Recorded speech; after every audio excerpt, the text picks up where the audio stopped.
Eh bien, salut tout le monde, c'est Julien, comment allez-vous? Moi ça va super bien. Et aujourd'hui on se retrouve pour ma première vidéo sur ma chaîne. Et pour cette première vidéo, j'ai décidé de vous faire un petit tuto sur RocketDock. Alors pour ceux qui ne connaissent pas RocketDock, en fait, c'est tout simplement une copie du fameux dock de Mac OS X.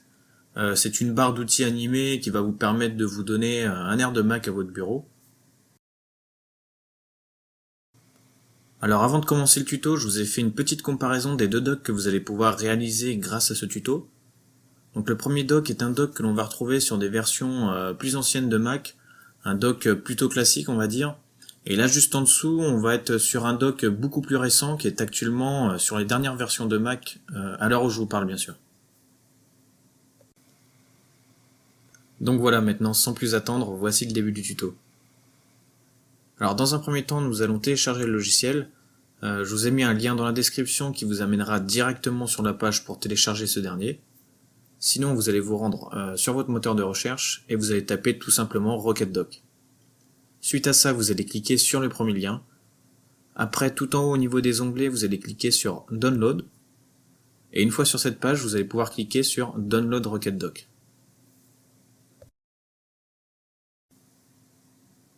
Une fois téléchargé, vous allez pouvoir exécuter le programme d'installation. Donc ne vous inquiétez pas, ça va être très rapide et très simple. Donc là, la langue, vous laissez en français. OK. Ensuite, suivant. Je comprends et j'accepte les termes du contrat de licence. Suivant. Le chemin d'accès, je laisse ainsi. Suivant. Créer un icône sur le bureau, oui. Suivant. Et pour finir, installer. Voilà, l'installation est terminée. Donc là, vous cliquez sur terminer. Une fois installé, vous allez pouvoir cliquer sur l'icône RocketDock. Et vous allez tout de suite apercevoir qu'un dock est apparu en haut de votre bureau. Donc nous maintenant, ce qu'il va nous intéresser, c'est de pouvoir le personnaliser et d'arriver au résultat final d'un dock qui ressemble parfaitement à un dock de Mac OS X. Pour commencer, ce que vous allez faire, c'est clic droit sur votre barre des tâches et paramètres. Une fois dans les paramètres de votre barre des tâches, vous allez activer masquer automatiquement la barre des tâches en mode bureau. Ensuite, un peu plus bas au niveau de la position de la barre des tâches, vous allez la mettre sur en haut.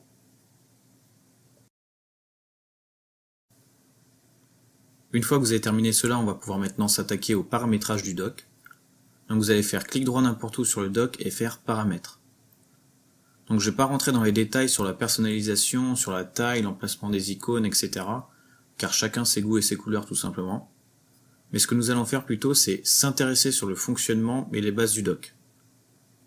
Dans l'onglet général, vous allez mettre la langue sur français ou la langue de votre choix bien sûr. Ensuite, vous allez cocher lancer RocketDock au démarrage. Ça, on s'en fout. Réduire les fenêtres dans le dock, vous n'êtes pas obligé de le cocher. Indicateur d'application ouverte, donc ça c'est pas mal, je vous conseille de l'activer. Maintenant dans l'icône, je vous laisserai découvrir par vous-même. Par exemple, si vous changez ici la taille, ça va agrandir ou rétrécir la taille du dock selon votre choix. Dans l'onglet position, ce que l'on va faire, c'est mettre la position de notre dock en bas. Niveau, vous avez soit au premier plan, normal ou en arrière-plan. Ce que je vous conseille de faire, c'est de le mettre en arrière-plan. Comme ça, par exemple, si vous ouvrez une page internet, le dock sera entre guillemets caché. Parce que si vous le mettez au premier plan et que vous ouvrez une page internet, le dock restera devant la page internet. Après, tout dépend, comme je disais tout à l'heure, des goûts et des couleurs. Moi, je préfère le mettre en arrière-plan. Là maintenant, on va juste mettre le dock un peu plus haut, comme ceci, voilà. Dans l'onglet style, vous allez pouvoir changer le thème du dock parmi les thèmes de base, juste ici. Donc avant d'aller plus loin, vous allez maintenant télécharger les deux thèmes de Mac OS X que je vous propose. Donc je vous ai mis un lien dans la description. Une fois téléchargé, vous allez pouvoir vous rendre dans votre dossier de téléchargement et ouvrir le dossier Skins. Une fois dans le dossier, vous allez retrouver les deux thèmes que je vous propose et celui qui va nous intéresser pour le tuto, c'est celui-là. Donc vous allez copier ce dossier et une fois copié, vous allez vous rendre dans le dossier Skins de RocketDock.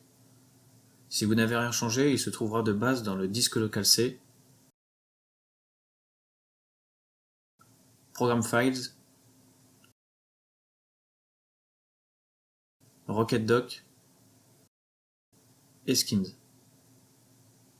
Une fois dans le dossier, il ne vous restera plus qu'à coller le dossier. Donc là, vous avez juste à cliquer sur Continuer et ce sera bon. Maintenant, nous allons retourner dans les paramètres de RocketDock afin de choisir le thème que nous venons d'installer. Pour ce faire, vous allez sur l'onglet Style et dans le menu déroulant, vous allez choisir le thème macOS X. Et pour terminer, vous faites OK. Une fois le thème choisi, on va pouvoir maintenant s'occuper des icônes. Donc ce que vous allez faire, c'est supprimer tous les icônes qui se trouvent sur le dock. Donc pour cela, vous avez deux possibilités. Soit vous faites clic droit et effacer, ou soit vous supprimez l'icône en le glissant en dehors du dock.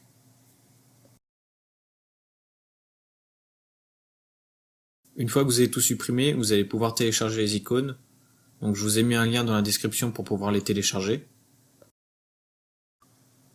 Une fois que vous avez téléchargé les icônes, je vous conseille de mettre le dossier dans un coin de votre bureau où vous n'aurez pas à le changer de place, car si vous êtes amené à le changer de place, il vous faudra par la suite remettre le chemin d'accès du dossier dans RocketDock.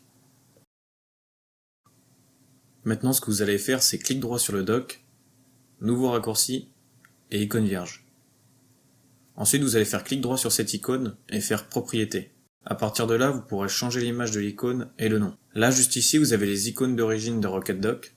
Alors nous, ce qui va nous intéresser, c'est de pouvoir installer nos propres icônes. Pour ce faire, il vous suffit juste de cliquer sur ce petit bouton plus, et de donner le chemin d'accès à notre dossier où se trouvent les icônes. Donc pour ma part, le dossier se trouve sur le bureau, donc là, tuto, RocketDock, icône, et icône Yosemite.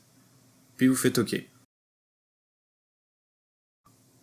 Là maintenant, vous allez pouvoir cliquer sur le chemin d'accès à votre dossier où se trouvent les icônes. Une fois dessus, vous allez avoir une sorte de bibliothèque qui s'affichera sur votre droite, puis à l'aide du curseur, vous aurez accès à tous les icônes qui se trouvent dans votre dossier. Voilà, maintenant il ne vous reste plus qu'à mettre vos icônes sur le dock et de changer l'image de l'icône tout simplement. Là, vous allez pouvoir supprimer l'icône vierge et nous allons commencer à mettre les icônes d'origine de votre bureau sur le dock. De mon côté, je vais commencer par le poste de travail. Bon, par contre, je ne vais pas m'amuser à faire 50 icônes, mais je vais juste vous montrer quelques exemples. À présent, je vais mettre Google Chrome. Alors quand vous n'avez pas le raccourci d'application sur votre bureau, il vous suffit juste de chercher l'application et de faire ouvrir l'emplacement du fichier, et à partir de là, vous allez faire envoyer vers et créer un raccourci vers le bureau. Une fois que vous avez l'icône sur votre bureau, vous avez juste à le déplacer comme ceci sur le dock. Alors maintenant, vous allez sur votre moteur de recherche et vous allez aller sur votre boîte mail pour pouvoir créer un raccourci sur votre bureau qui va vous amener directement dans votre boîte de réception. Une fois que vous êtes sur votre boîte de réception, vous allez copier l'URL. Maintenant, vous allez faire clic droit sur votre bureau, nouveau et raccourci. Une fenêtre va apparaître et vous allez coller le lien. Là, vous faites suivant. Et pour terminer, on va donner un nom à ce raccourci. Donc là, en l'occurrence, ce sera mail. Et vous cliquez sur terminer. Puis il ne vous reste plus qu'à glisser l'icône sur le dock. Après le mail, on va mettre un petit bloc-notes. Donc là, comme Google, on va chercher l'application, puis créer un raccourci vers le bureau pour pouvoir par la suite lui aussi le mettre sur le dock. Là, comme tout à l'heure, vous allez faire clic droit sur l'appli, envoyer vers, et créer un raccourci vers le bureau. Maintenant, vous prenez l'icône et vous le glissez sur le dock. Après le bloc-notes, on va pouvoir créer un raccourci Google Maps.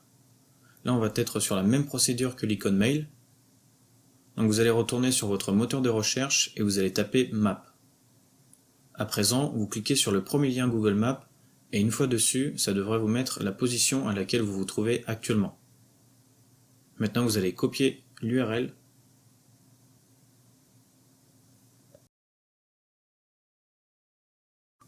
Une fois l'URL copiée, vous retournez sur votre bureau et vous allez faire clic droit, nouveau et raccourci. Là, vous avez juste à faire comme précédemment, coller, suivant.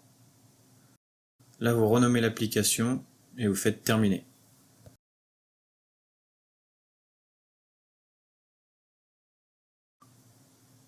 Donc on va mettre encore quelques raccourcis pour compléter ce doc et on va ajouter iTunes.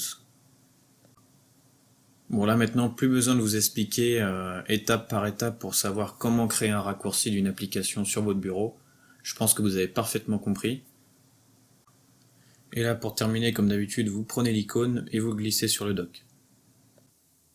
On va mettre aussi un petit panneau de configuration juste là, voilà. Alors pour compléter aussi le doc, on va rajouter 3 petits dossiers. On va ajouter un dossier document, un dossier musique et le dossier téléchargement. Une fois que vos 3 dossiers sont sur votre bureau, vous allez eux aussi les glisser sur votre doc.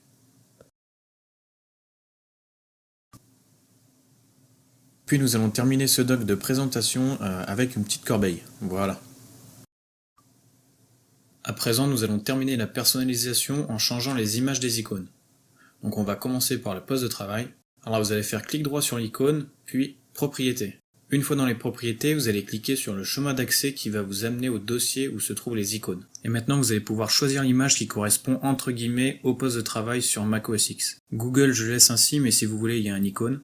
Mail, donc là c'est pareil, vous faites clic droit, propriété, donc là on va sur le dossier, puis on cherche le logo mail.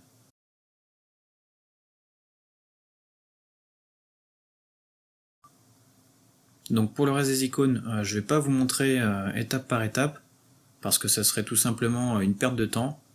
Donc ce que j'ai fait, c'est que j'ai volontairement accéléré la vidéo, car c'est toujours la même manipulation, quelle que soit l'icône, à l'exception de la corbeille.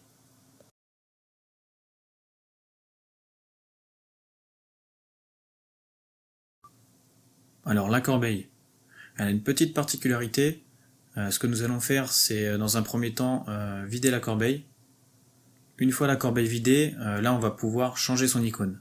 Donc là encore une fois, on va faire clic droit, propriété, on va sur le dossier, puis on cherche le logo de la corbeille vide, c'est très important.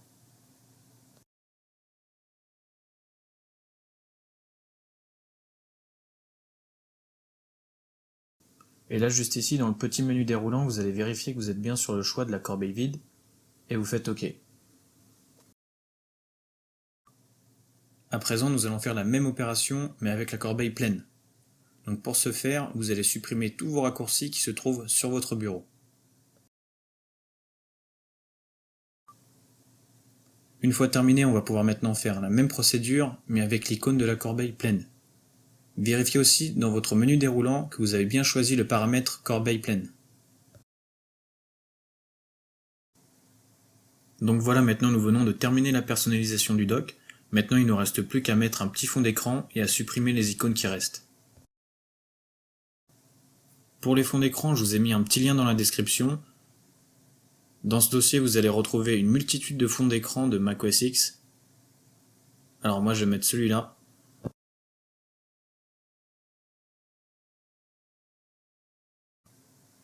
Une fois le fond d'écran appliqué, vous allez pouvoir supprimer les dernières icônes qui restent. Donc vous allez faire clic droit sur la barre des tâches et cliquer sur Paramètres. Et dès que vous êtes sur Paramètres, vous allez à gauche sur Thème, puis Paramètres des icônes du bureau. Et à partir de là, il ne vous reste plus qu'à décocher les icônes du bureau et de faire Appliquer, OK. Donc là pour moi maintenant, il ne me reste plus qu'à supprimer 2 petits raccourcis. Voilà, nous avons enfin terminé notre dock. Ce que je vais faire maintenant, c'est que je vais ouvrir quelques icônes pour voir si tout fonctionne bien. Le poste de travail, c'est bon. Le raccourci Google fonctionne bien. Google Maps aussi. Ah oui, j'allais oublier. Nous allons juste diminuer légèrement la transparence du dock pour qu'il ressemble comme 2 gouttes d'eau à celui d'un Mac. Donc vous allez faire clic droit sur le dock et Paramètres. Une fois sur Paramètres, vous allez aller sur l'onglet Style. Puis vous diminuez légèrement la transparence du dock et vous faites OK. Voilà, c'est la fin de cette vidéo, j'espère qu'elle vous aura plu. Si c'est le cas, n'hésitez pas à mettre un petit pouce bleu et à vous abonner à la chaîne. Voilà, sinon moi je vous dis à très bientôt pour une prochaine vidéo, c'était Julien, ciao.